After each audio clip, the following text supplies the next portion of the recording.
Olá, queridos alunos e alunas. Vamos dar sequência à nossa aula.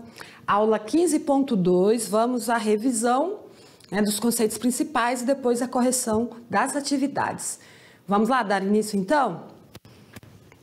Muito bem, aula 15.2, com o tema História do Teatro.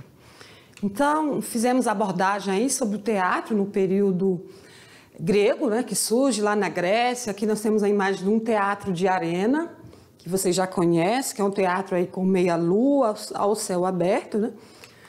Então, depois nós falamos do teatro, né, em vários períodos. O teatro romano, por exemplo, que tinha um papel social importante na sociedade, influenciava então a política e as crenças da população, né? Então, observamos que em cada período o teatro tinha objetivos diferentes. Na Grécia, o objetivo era em manifestações religiosas, como agradecimento a deuses, né, como Dionísio.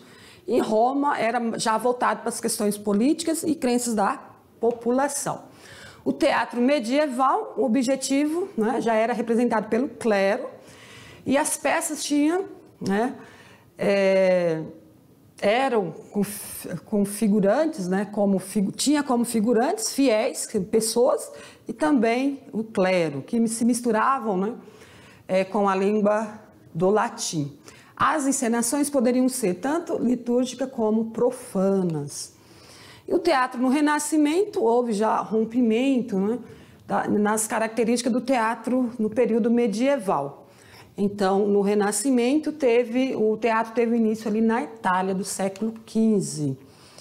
O teatro renascentista apostou, então, no teatro popular, de caráter cômico e burlesco, na exploração de vários temas, né? Burlesco que está relacionado a vários temas. O teatro moderno, como o barroco, já tinha outras características também, era dividido a obra em três atos. Houve ruptura, né, na unidade de ação, mistura do trágico com o cômico e também ruptura com os temas clássicos, tá? E a composição era em verso. O teatro brasileiro, né, houve ali com o objetivo de catequizar, né, catequização dos indígenas pelos jesuítas, e depois Dom João VI trouxe um modelo francês, né? O teatro, então, refletia os costumes e a cultura, né, do povo. Não representava a cultura do povo local, mas sim a cultura do povo europeu, né? Ou seja, o objetivo era para a diversão da aristocracia. Então, estudante, vamos para a atividade de sala e voltamos daqui a pouco para as correções.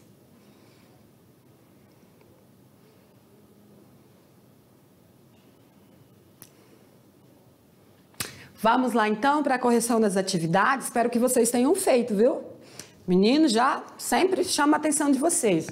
Não esperem só as correções. Façam as atividades para que vocês possam perceber até que ponto vocês aprenderam a assimilar o conteúdo. Então, vamos dar início? Vamos sem delonga, para que vocês possam já tirar suas conclusões aí. Questão 1. Uma das principais expressões da arte grega, o teatro, tem suas origens ligadas ao deus, né, Dionísio. Dois gêneros clássicos do teatro grego originam-se destes festivais. São eles, a tragédia e a comédia. Portanto, as dionísiacas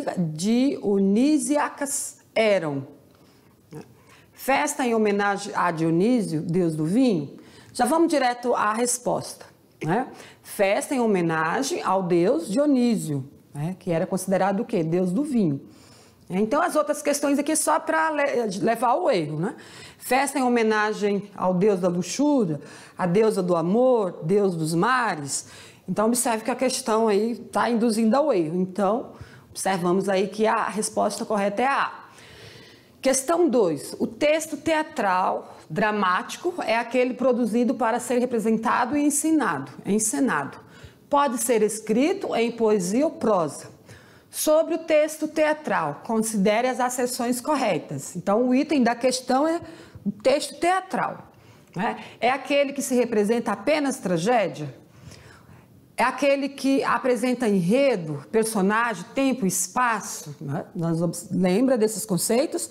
Pode estar dividido em atos, que representam os diversos momentos da ação, como, por exemplo, mudança de cenário, personagens. Também trouxemos esse conceito.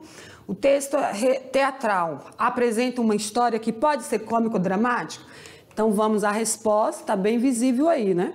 2, 3 e 4. A única que não está correta é que representa apenas. Lembra? Sempre dou essa dica para vocês. Quando tem palavras assim, indicando só aquele conceito, apenas tragédia, então está errada. Então, correto, letra D. Questão 3 do Enem. Gênero dramático é aquele que o artista usa como intermediária entre si e o público. A apresentação. A palavra vem do grego, drão, fazer, e quer dizer ação. A peça teatral é, pois, uma composição literária destinada à apresentação por atores em um palco, atualmente dialogando entre si. O texto dramático é complementado pela atuação dos atores no espetáculo teatral e possui uma estrutura específica, caracterizada. Então, qual é a estrutura específica do texto do espetáculo teatral? Essa que é a pergunta. Então, estudante, vamos direto à resposta. Não vamos ficar lendo, porque está muito grande essa questão. Então, tem várias aí afirmativas, A1, A2, A3, A4. Aí vem a pergunta, ó. Considerando o texto e analisando os elementos que constituem um espetáculo teatral, conclui-se que... Vamos ver, resposta letra C, ó.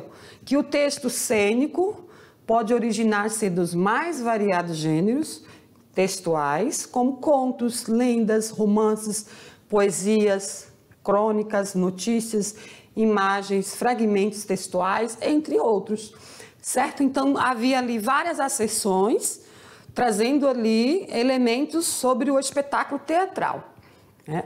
Aí a pergunta é, que analisando aqueles elementos que constituem o espetáculo, conclui-se que o texto, né, o texto cênico do espetáculo teatral, ele pode se originar-se de todos esses variados gêneros aqui. Essa é a resposta correta. Então, as outras, ó, tem várias questões aqui que levaria ao erro, né, induz ao erro. Então, vocês precisam prestar atenção, fazer a leitura corretamente da questão, certo? E aqui mais textos ainda, mas a resposta vocês já observaram aí. Questão 4. Comente a principal diferença entre o teatro romântico e o teatro realista. Lembra que nós fizemos na sala abordagens sobre vários, né, tipos de teatro, vários elementos do teatro nos períodos. Falamos do teatro no barroco, teatro no período medieval, e aí também abordamos sobre o teatro no estilo romântico e no estilo realista. Então, sabemos que o romantismo, né, o artista, tanto nas outras linguagens, né, como nas artes plásticas, na escultura, na literatura, enfim, e no teatro, os artistas, eles tendem a romantizar fatos ocorridos, né? Fatos que podem ser históricos, reais, textos, também mitologias. Então, busca romantizar, colocando, então, muito as questões emocionais também, né? Em vista as questões emocionais, psicológicas do sujeito, enfim. O romantismo, o artista, ele rompe com padrões clássicos, porém, ele inova também, tem mais liberdade. O realismo, né, a palavra já está dizendo, realista. Então, o artista, o ator ou o autor, né, que escreve as cenas, os textos teatrais, ele vai estar muito preocupado de representar a realidade, certo? Então, dependendo do contexto, ele vai buscar ali trazer questões reais da sociedade, né, para que as pessoas possam refletir sobre aqueles fatos ali que está sendo representado. Então, vamos ver como que seria a resposta, o padrão de resposta? Vamos lá. Temos aqui um padrão de resposta. Então, o teatro romântico valorizava o individualismo e a subjetividade, né? Como eu falei, está ligada às questões emocionais, à liberdade do artista, ele romantiza, né, os fatos ocorridos, né, naquela realidade. Então, é a subjetividade, o entendimento do artista, vamos supor, o escritor, o entendimento dele sobre aquela realidade, sobre aquele fato ocorrido, sobre aquela história, por exemplo, né? Pode ser um texto histórico, um fato histórico, místico, uma mitologia. Então, é a subjetividade do artista. No caso aí, se for um dramaturgo, ele vai escrever dentro desse contexto. Já no teatro realista, os temas mais recorrentes são as fraquezas humanas e os problemas de ordem social.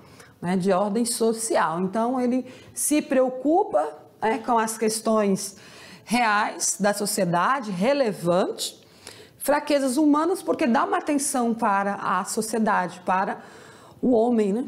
Então, o fato de ter preocupação nos problemas sociais, então, entende-se que aí é necessário que o homem esteja ligado às questões reais da vida e não na romântica, na mística, nas questões fictícias, sim, nos fatos reais. Então, este texto aqui é um padrão de resposta, porém, vocês podem, é claro, pesquisar e implementar aí a sua resposta. Nós temos um material complementar, já até comentei sobre ele. Teve um momento lá da atividade Hora de Fazer, no qual vocês podem, pesquisar nesse material complementar jogos teatrais, que possibilita experimentações teatrais por meio de jogos e brincadeiras, sugerindo ao professor presencial que incentive seus alunos a vivenciar esses jogos, pois eles contribuem para uma formação mais humana. Então, esse é o material que temos para você, estudante.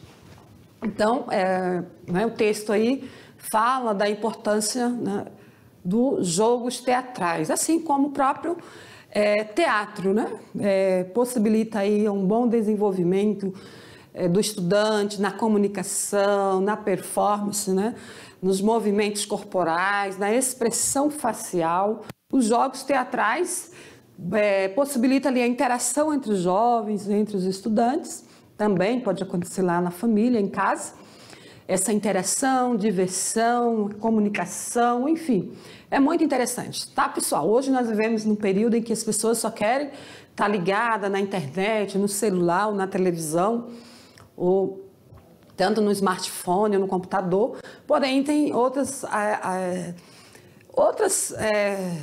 coisas que vocês podem fazer, por exemplo, com os colegas e com a família, jogos teatrais, outros tipos de brincadeiras, que é bastante interessante para a interação, para que vocês possam rir. É bom rir, é bom sorrir, é bom conversar. Fica no celular, fica só ali olhando para o celular, não se comunica, não conversa, e aí a gente vai perdendo essa comunicação. Então, tira um momento aí para você desenvolver essas atividades, tá? O professor pode fazer na escola também. Estudante, obrigado, espero que vocês tenham gostado da aula e aguardo vocês, tá? Estamos quase finalizando essa unidade. E quero vocês aí preparados para ter sucesso na avaliação. Obrigado pela atenção. Continue assistindo as nossas aulas. Beijo.